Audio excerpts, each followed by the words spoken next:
Chapter 18. The Land of Take What You Want. The next day was very fine. The children helped their mother to clean the whole house down, and Joe proudly brought in some fine peas and lettuce from the garden, which he had grown himself. Mother was pleased. "You can go off after lunch by yourselves if you like," she said. "You have been very good today." The children looked at one another in glee. Just what they had hoped for. Good. "Come on," said Joe after lunch. We won't waste any time." "What about tea?" said Bessie. "Ought we take some with us?" "I should think we can get tea all right from the Land of Take What You Want," said Joe with a grin. So they all ran off, waving goodbye to Mother. They were soon in the enchanted wood, hearing the trees whispering secrets to one another. Whish, whish, whish, whish. They ran through the bushes and trees to the faraway tree, and up they went. When they passed the window of the angry pixie, Joe peeped in just for fun. But he was sorry he did, for the angry pixie was there, and he threw a basin of soup all over poor Joe. "Oh," said Joe in dismay as he saw his shirt all splashed with soup. "You wicked pixie!" The angry pixie went off into peals of laughter, and banging his window shut. "Pooh!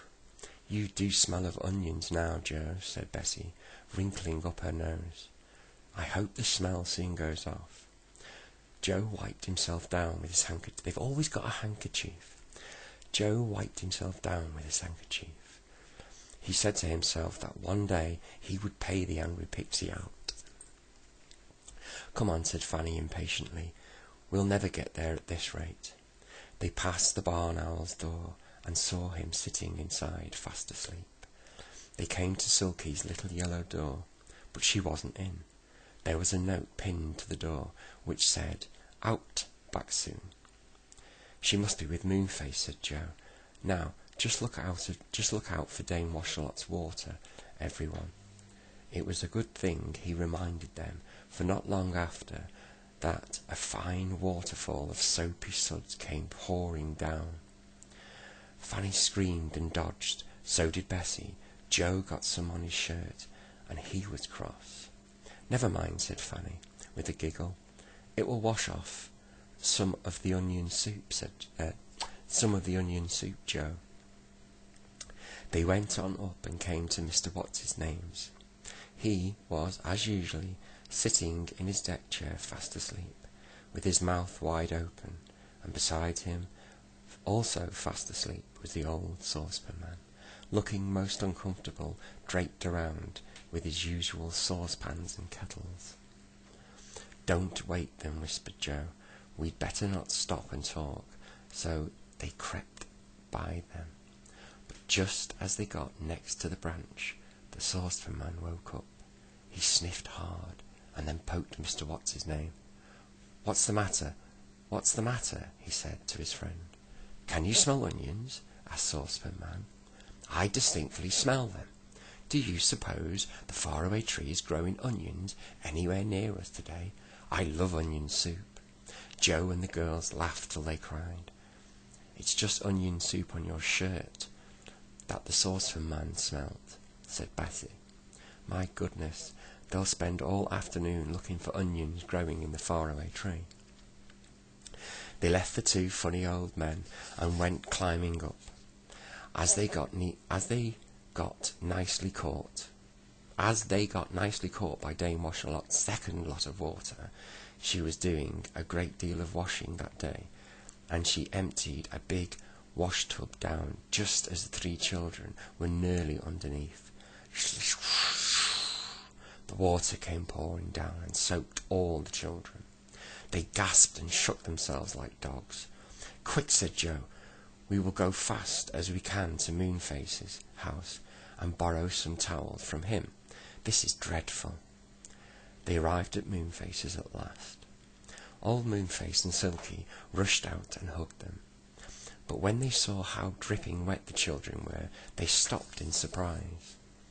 "Is it raining?" said Moonface. "Have you had a bath in your clothes?" asked Silky. "No, it's just Dame Washalot's water as usual," Joe said crossly. "We dodged the first lot, but then got caught by the second lot. Can you lend us some towels?" Moonface grinned and pulled some towels out of his curved cupboard. As the children rubbed themselves down, Moonface told them all about the land of Take What You Want. "It's a marvellous land," he said. "You're allowed to wander all over it and take whatever you want for yourselves without paying a penny. Everyone goes there if they can. Do come and visit with me and Silky." "Is it quite safe?" asked Joe, rubbing his hair dry. "Oh yes," said Silky. "The only thing is we must be careful not to stay there too long, in case it leaves the faraway tree and we can't get down. But Moonface says he will sit by the ladder and give a loud whistle if he sees any signs that the land is moving away." Good, said Joe.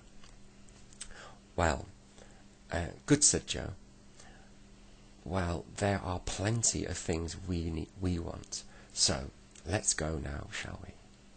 They all climbed up to the topmost branch, to the great white cloud. The ladder led through the hole as usual, to the land above. One by one they climbed and stood in the strange country above this magic cloud. It was indeed strange. It was simply crowded with things and people. It was quite difficult to move about. Animals of all kinds wandered here and there, sacks of all sorts of things, from gold to potatoes, stood about. Stalls of most wonderful vegetables and fruits were everywhere, and even such things as chairs and tables were to be found waiting for anyone to take them. "Good gracious," said Joe, "can we really just take anything we want?" "Anything," said Moonface, settling himself down by the ladder in the cloud. "Look at those gnomes over there. They mean to take all the gold they can find." The children looked where Moonface was pointing, and sure enough, there were 4 gnomes hoarding at all the sacks of gold in sight. One by one, they all struggled off to the ladder with them, and then disappeared down to the faraway tree. Other fairy folk hunted for different things. They wanted dresses, coats, shoes, singing birds, pictures, all kinds of things. As soon as they had found what they were looking for, they rushed off to the ladder in glee and slipped down it. Moonface found it fun to watch them. The others wandered off, looking at everything in surprise. "Do you want a nice fat lion, Joe?" asked Silky, as a large lion wandered by and licked Silky's hand. No, thank you," said Joe at once. "Well, what about a giraffe?" said Silky. "I believe these make fine pets." "You believe wrong, then," said Bessie, as a tall giraffe galloped past just like a rocking horse. "Nobody in their senses would want to keep a giraffe for a pet."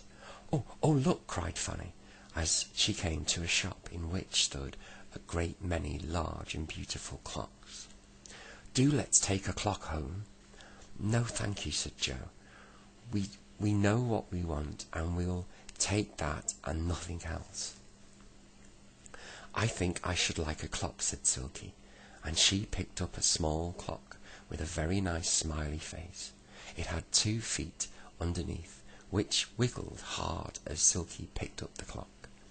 "It wants to walk," said Bessie, with a scream of laughter. "Oh, do let it, Silky. I've never seen a clock walk before." Silky put the clock down, and it trotted beside them on its big fat feet. The children thought it was the funniest thing that they'd ever seen. Silky was very, very pleased with her new clock. "Just what I've always wanted," she said. I shall keep it in the back of my room." "You don't suppose it will stay there, do you, Silky?" asked Bessie. "It will wander all around, about and poke its nose into everything you're doing. And if it doesn't like what you're doing, it will run away. Ding dong, ding dong, ding dong, said the clock suddenly, in a clear voice, making them all jump and stopped walking. When it all stopped walking when it chimed. But it ran after the children and Silky again at once. It was really the most extraordinary clock. Now, we really must look for what we want, said Joe. Are those hens over there, Bessie? Yes, they are, said Bessie. Good, come along, we'll get them. Oh, this is really a lovely land. I am glad we came. What fun it will be getting everything we want.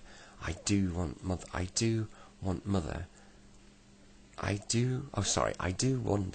what Mother will say when we get home.